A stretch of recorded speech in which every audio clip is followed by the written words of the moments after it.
Which brings us to benchmark. Okay. Most expensive collections get the most attention in my world. That probably for you is audio or, media type thing. We should define benchmark before we go too far, though. It's basically a standard by which you measure something. Like how many circulations equals good purchase, right? You've been successful when it reaches this point. If this book never reaches that point, it was a dud. Bad choice. We're defining what a dud is in our library. Yep. Dud from your library will not necessarily be a dud in mine. Yep. I will also tell you that start with your most expensive, which would be audio or media, and then like reference usually. You're going to go through that. Non-financial reasons are important to be considered, and that would be space. Space. If that's really going to be an issue. If you have made admissions to support the curriculum in certain areas. My librarian who orders for the 300s, which is a fairly big collection in our building, he has a fairly big chunk of the budget. He has a benchmark that says, I have this much space, the collection is comfortable the way it is, I have to weed approximately, 182 titles per year at the rate that I'm adding things, because I have added this many titles in the 300s over the last few years. So to be able to add that much, I also need to weed this much.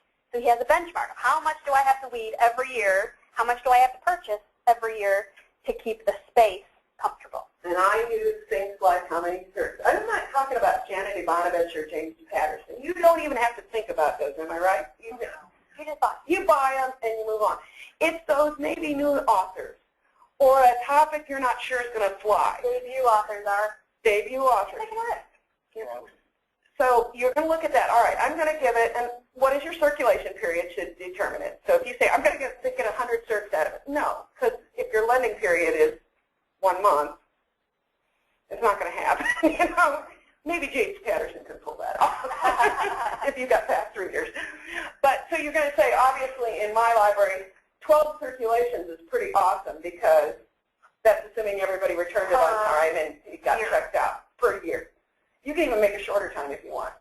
There are also other benchmarks that are not circulation-based. We did hint at the shelving, but also things like average age. The average age of legal or medical is going to be within 5 years. That's the benchmark. You're going to up or down a year or so. You don't need to worry, really, but it's something to keep your eye on. It's something to work toward. I've also had people tell me, but it's out of print if you get rid of it and it's still popular. You have to really think, if it's still popular, why haven't they come out with a second edition? Is it in the works? And I mean really, I'm going to give you, remember that menopause book by that lady? Christine Northrup. It was 6 years old and it had a resurgence. And I'm like, geez, it's second edition, because I'm not comfortable handing out an old book, even if most of it is true. It's not been, it's not fitting our standard. She did have a second edition within a year of it having the Dr. Phil bump. In the meantime, there's something probably equally as good. It's good. And that's where you have to do the librarian part of explaining we're not comfortable with that date because it's a little too old. So we have a sample. So there we go. Back to the audio. Here's our audio benchmark. This is not necessarily good for your library. Or match your fiction book collection. So fiction titles, I would like to see 10 to 12 checkouts within a year of purchase. Roughly once a month. Once a month. It's out. The turnover is steady. And if it doesn't meet that, I'm going to reconsider it. Maybe it needs just finding the right audience. Maybe it needs a book display. I'm not saying you read it. You look at it to make another decision. Popular nonfiction. I don't hold this to a standard because so much of ours is I need to know how to do blah or in audio, though, popular nonfiction could be biography or something that's currently on the bestseller list. I'm going to hold it to a little bit less of a standard, and there's 8 to 10 checkouts. Informational nonfiction. I'm willing to give the Latin Club a higher benchmark. A higher benchmark because they're going to do it. It's a special purchase. It's a special purchase, and things like language instruction, I always need that. You never know. People want to learn Portuguese or Spanish. I keep it pretty low. So we're going to always say 3 checkouts. We'll give it a little little less, because it really won't go as out of fashion as that. Okay. I was going to say something else about that. Lost it. Other benchmarks. I get this one. Yeah. Sorry. My bad. Average cost of a unit in each collection. I like doing this for the bus because there's a tendency I've seen to treat everything in the library at the same price. So the $2 board book is the same consideration as the $100 audiobook. Not right. So you don't want to lump things together. So I like saying, and I use my home locations if you're Cersei Dynex people, and use that. All right, the average cost of an adult fiction title is blah. The average cost of a nonfiction title is whatever. You can even break that out average medical cost. Right. So if you're going to buy something that's really expensive, you know, like the book, Hawaii art book, our boss back in the day, she retired long. She bought this book about the rare birds of Hawaii. We're in Detroit. The rare birds of Hawaii. It was beautiful. It was expensive. It was oversized. So it's a nightmare to shelve. Nobody wants it. And it was $72. Oh. So the average unit cost clearly is well above the benchmark. If you're going to spend that much money on any one item, its circulation benchmark just went up. That would be James Patterson of the bird world. Yeah. Okay. Right. So you can see how the context always makes a huge difference. On the other hand, she was a in Hawaii, a $72 book about the rare birds of Hawaii, it fits there a little better. You know, that book might get more consideration. There was a book about the history of Detroit recently. It was big and it was expensive, and we had lots of requests for it. We actually bought 2 copies. It was like $65, $70, something like that. So, yeah, there's going to be times when we're not saying because it doesn't meet the benchmark we can't do it. There are always exceptions. There's always exceptions. Yeah. But it's a good, the benchmark is to say, hey, this is your level. You got to consider if it's not up, if it's above or below. You want to. I'm shooting for this. Total cost or worth of a collection is a good one. Because, like you say, with the assets. Oh, it just bothers me. I just, you know, if you have an insurance appraisal, you can't just define a dollar book value. You've sunk how much money in. So the sunk cost of your items, you want to be able to quote that number and put it in context for the library board. Because often they will just value it for a balance sheet at $1 an item. Not really good. And I do want to remind you that this all goes back to that inventory. You can't set a benchmark if you don't know what you really have and how it really circulates and is used and fits on the shelf and all these other factors. Without the inventory and guaranteeing that your shelf list is accurate, you all have the to do that numbers first. you generate are not going to be good. Yeah. All right, close and then. Oh, and another benchmark we had was the weeding schedule. I'm going to get more medical books will be weeded more often than fiction, or whatever you want to say. So the more current the collection, the more often you should be weeding it. Sure. Or the more popular the collection, the more often you run a missing list. Like DVDs, we always are looking for missing items, always. We don't wait for the twice-a-year report on everything in the building marked missing. We do every month. What in this collection has been marked missing? Because it's so popular and the turnover is so high, we need to find those items faster because they will be used. People are looking for them. Okay. Different ILS reports to run, just some options. Last circulation, prior to circulation date. I like this one. When was the last time this book was checked out? Right. Okay. Or list me anything that hasn't gone out since 2009 or 2010 or whatever. The number is still talking about a chunk of your library. We're back to that audiobooks or your fiction A. So when you're talking about this, you're putting it in a context with like items. Because the dictionary is not going to go out if it's a reference book, so you don't want to compare it to Patterson.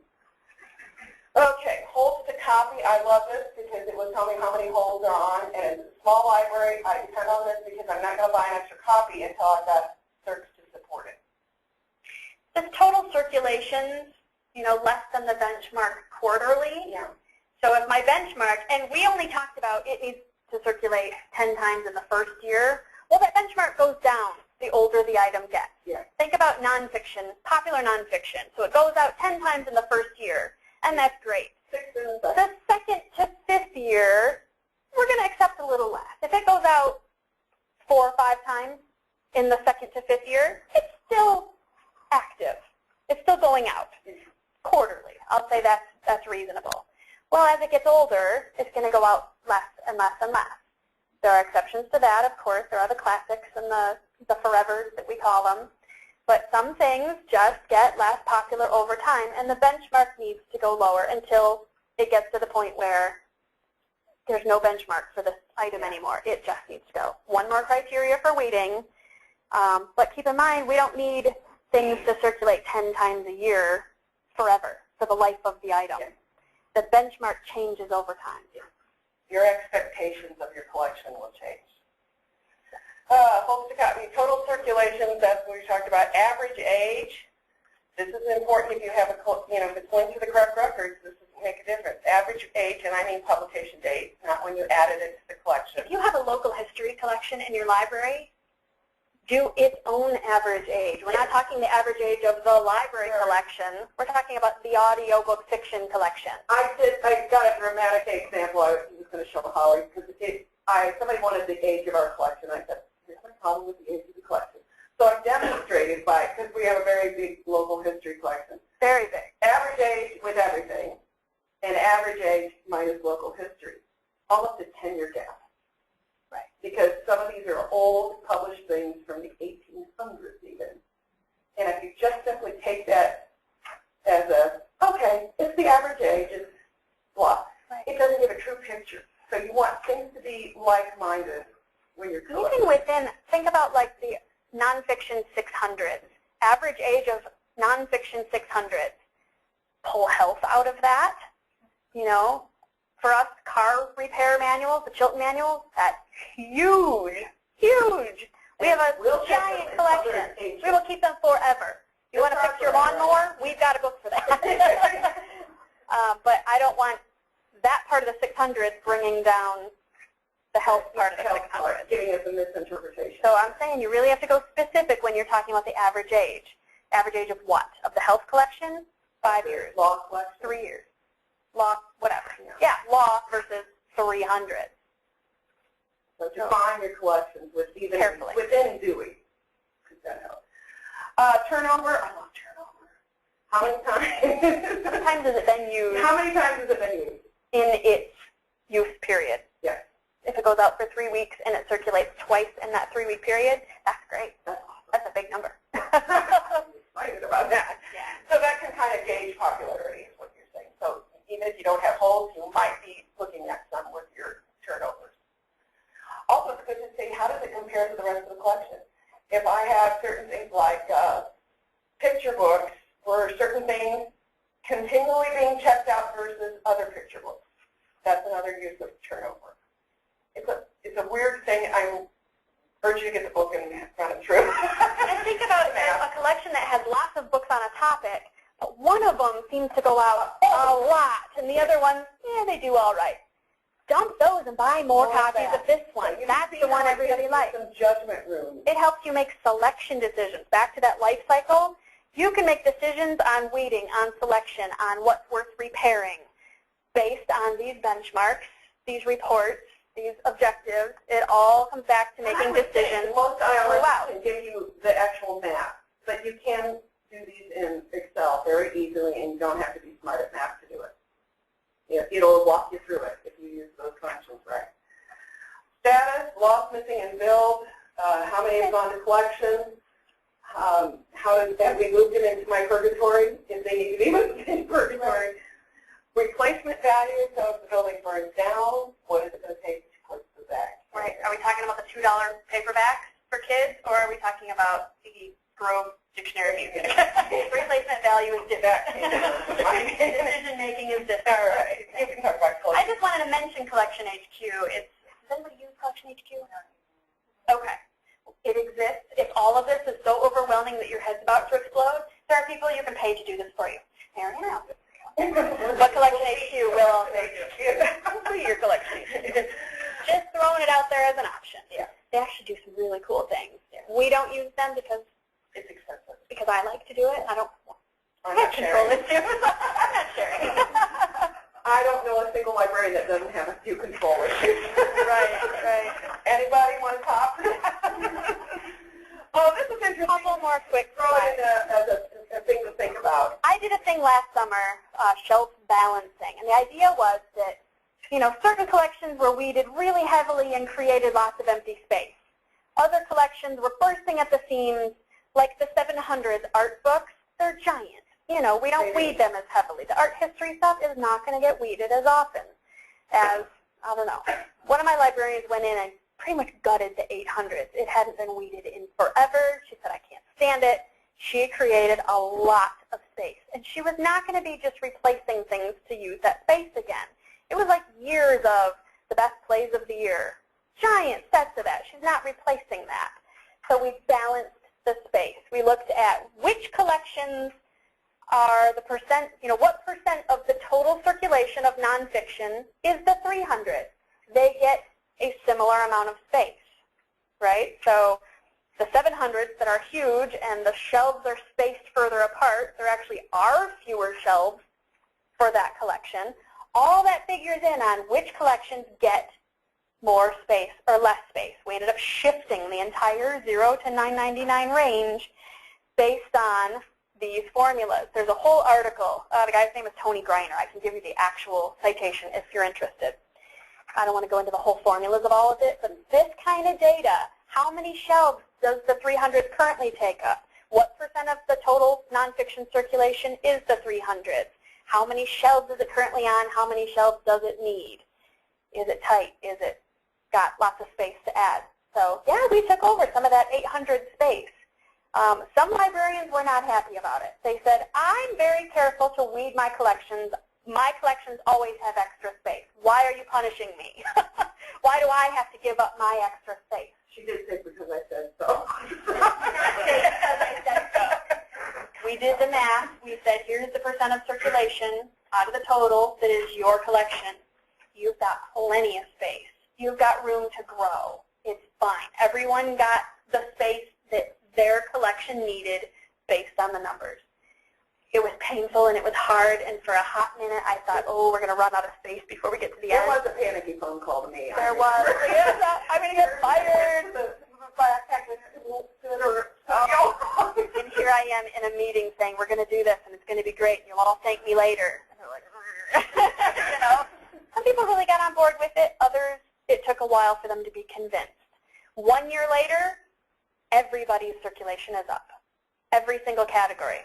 I wrote my annual report last week, and I made very sure to say, as a result of all this extra space and things are comfortable, everybody's circulation went up. Everybody still has room to grow. Nothing, the computer books are getting tight. Okay. Here's the other thing for those of you who have to manage staff that might not be so excited about shelf balance. Holly presents data. It's awful hard to argue data by feeling. Can I tell you that that can help you make your case all the time? And it takes some of the emotional stuff out of it. And when we got to the end, it fit. We were right where we were supposed to be. Using the numbers and the formulas, I actually marked shelves. When you get to this point in the shifting, you should be at 362.5, And if you're not, or if you're not pretty close to that, stop everything, because some adjustments need to be made. If you're already in the 500s at this point, we've got a problem. It pretty much works out as the numbers said it would. On Holly's personal blog, there is a whole bunch of articles. It's practically a love fest. You do see my adjusted for practicality column here. I got this emailed to me 10 times. Isn't it great? It is. That adjusted for practicality column is because I know my community, and you can't put data on some of that. I just know that, we have DIA, Detroit Institute of Art programs regularly. 70 people fill the house once a month. I need a lot of space for art books.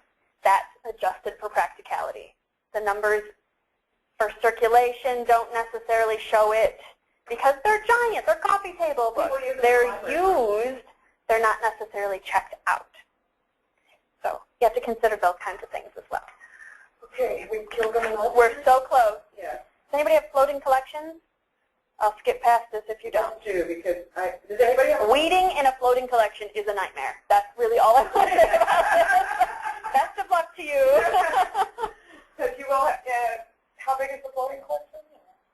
Did somebody? Was there anybody? Was there? Right. I thought I saw a hand in the back. Moving on. Standing order plans. Is that continuations or anything like that? Do you use? Anybody use? I love standing order plans. I really do, but I want to caution you to look at them regularly. I took over a collection where we were getting, it was the 500. And in our library, when you do the 500, you also do reference of the 500. So we were getting the, what is that, CRC handbook of physics and whatever. Every year it was on a standing order. That thing is huge. It's expensive. It's used, but not at the yearly replacement rate. You got to be kidding me. That's on a standing order. And when it showed up, I made the mistake of forgetting about standing orders because we have a separate librarian who handles standing orders for all the different collections. It showed up and I said, we have last year's. Why do we have this? Oh, it's a standing order. Not anymore, it's not. 5 years later, I will tell you when I want another CRC handbook. I was horrified. So reminding yourself of what is on your standing orders, what do you need. We get a lot of travel guides and yearly kinds of things, almanacs, you know, things that we really do need every year. But you do have to rethink your community every 2 years, so rethink the standing orders to reflect that. They're great, though, because you get great discounts sometimes. You don't have to remember to order it. It just shows up, so it saves you time. It's very efficient. You know, staff time, great. Consider them. Anybody here? Do you love vendor calls? Anybody work for a vendor before I pop off? So the vendor calls, and they say, I'd like to come and show you my stuff. No. In a small library, we don't have time, okay? And I don't want to sit there and listen to your, how's the weather up there in Detroit?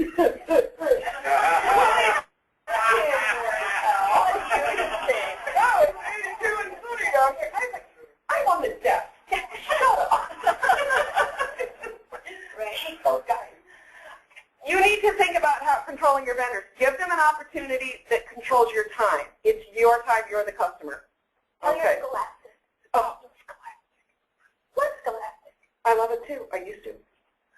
They were summer reading prizes. Prizes, and I ordered a bunch. Come to find out, they did not. They sent me confirmation and everything, and I'm telling out it's getting close, and they're not here yet. Oh, we had to cancel that order. Were you going to tell me? Were you going to tell me? Yeah, you're a librarian. You wouldn't be qualified for this School discount it was. Yeah. Or it would have been helpful to know ahead of time. So I'm scrambling. It ended up Already tomorrow, I need some prizes, you know. They got to the borders discount sale.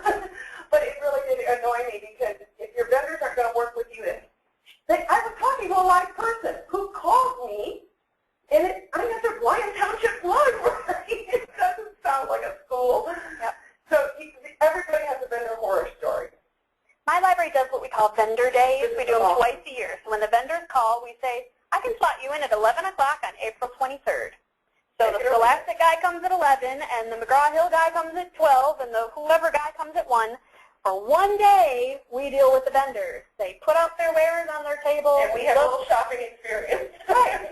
We do buy from vendors, especially in the children's department. They like the vendors. Are part of our gig, I think. Keeping in mind that the stuff is often not reviewed. It's often a full series that you're looking at. You're not picking and choosing one book here or there. A lot of times the vendors want you to, buy the set. The other thing I want to say is, how do you like to shop? Do you like to see a catalog, or do you want it in front of you? Do you want to look at it and see what it is first? And that's a personal preference. There's not a right or wrong to that. Because my desk is out in the public, I do not want to have a chat on the phone unless it's an emergency or case. Right. Because my desk sits in the public. I do everything in the public. So I would prefer to work by email. And one guy told me, well, we don't do that. Then I guess we're not working together. Really? Really? It's a library, pal. I got other stuff to do. And we don't sit around and read all day. Remember, the bottom line, maybe it's, a % discount off of what you totally bought, not per item. What are you buying? Does it include shipping and handling? What is the bottom line? I have $100. What can you do for me? That's not $100 plus shipping and handling. That's $100. End of story. We're done here. Well, it's 50% off. Does it fit in $100? That's what I've got to offer. Does any of this sound familiar to you guys? I kept thinking, is it just me? Am I getting? No, I find out it's everybody. They do have stuff we want. I mean, there's stuff we want, especially in the schools, I think. School libraries, do you like vendors, hate vendors? Deal with vendors? Scholastic?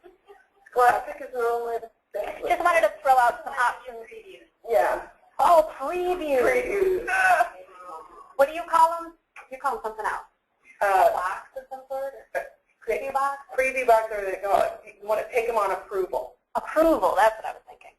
Do you know how many accidentally got processed and put in there because it got mixed up with our... Oh, yeah. I would forget about it. I said, I don't do books on approval. And then one of them said, the last librarian did. Well, she works in Florida now. Here's her number. Call her. She doesn't work here anymore. Okay, that was actually the end of the show. Yeah, thank you so much. We will happily take people would want to sit through 2 hours of a many of our collection quality. So thank you so much for the questions. Yeah. So I know from other SlideShare things I've seen you post, you have opinions about the public library catalog. Yes. Yes. Collection core catalog. Yes. Can you get that a little bit? This is Holly's little. I do not use the public library catalog. To me, it's if I'm really on the fence about something and I don't know if it's considered core, maybe I'll look it up. Maybe that'll be the deciding factor. Just because it's in the public library catalog does not mean it's right for my library and my community. I can look at a book and look at how it's performed to the benchmark. That means way more to me than whether or not it's in the PLC. And who is for the the person fiction that catalog. assembles the PLC, really? The fiction catalog to me is a little more useful. Yeah. Fiction is hard to read. I think fiction is harder to read. Fiction more, and I mean there's that, you get rid of parts. I started reading Carl Sagan out of the 500. Yeah. They had sat there, I'm not even exaggerating, 10 years untouched. I can get those if someone wants them. And everybody's now in love with Neil deGrasse Tyson anyway. Yes. Yes. He's the new Carl Sagan. But, I mean, I don't know, I've had that problem with, like, the classics. They don't circulate, but you do get called out on it. Yeah. Well, thank God for Gutenberg is what I say, because a lot of that stuff is available freely online now. If you have a weird space, a shelf, create a classics section.